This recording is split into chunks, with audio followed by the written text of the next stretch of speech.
Méditation du 31 août. Je suis avec vous. Et voici, je suis avec vous tous les jours jusqu'à la fin du monde. Matthieu 28, verset 20. Danny aurait également souhaité périr dans ce terrible accident de voiture qui avait détruit sa vie d'avant 2 jours plus tôt. Il ne voulait pas survivre à la tragédie qui avait détruit sa précieuse famille et tous ses rêves après seulement 3 ans de mariage heureux. Cependant, ému, il ne savait pas pourquoi. Abouti par le traumatisme, la douleur et les médicaments, et laissant sa petite fille de quelques mois en soins intensifs, il s'était forcé à se lever de son lit d'hôpital pour assister à l'enterrement de sa très jeune épouse décédée. Suivant le cercueil sous la pluie, Danny n'arrivait pas à se faire à l'idée de survivre. Sous ce ciel vide et lointain, noir d'acier froid, enfermé avec son chagrin sur la banquette arrière du corbillard, abandonné de Dieu, en colère contre lui, il ne s'était jamais senti aussi impuissant. Pour ce qu'il vivait, vouloir mourir, c'était arrêter de souffrir. En finir avec la douleur, la rage et le remords. Soudain, alors qu'on le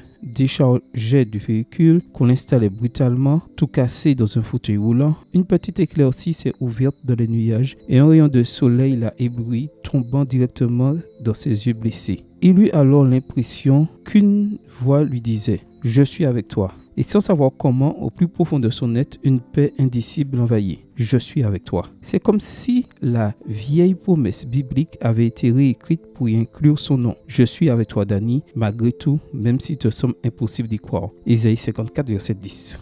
Le service funèbre a été très triste. Danny suivait au premier rang de l'église, avec plus de milliers de personnes qui se pressaient pour témoigner leur sympathie à la famille face à un tel malheur. Soudain, Danny s'est senti obligé de dire quelque chose pendant le service. Tu dois parler, tu as un message à transmettre à cette assemblée. Forçant ses amis à l'aider à monter en chair, Danny prend la parole, bégayant avec sa mâchoire cassée. Il a remercié tout le monde de s'être joint à lui à ce moment-là et a lu le psaume 23.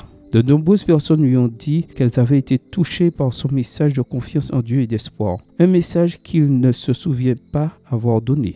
Un message qui confirme la puissance de la promesse biblique. Je serai avec toi tous les jours, y compris les pires, et plus que jamais dans les moments difficiles. Merci Seigneur, car je sais qu'aujourd'hui tu seras avec moi tout au long de la journée. Amen. Bonne journée à vous et que le Seigneur vous bénisse.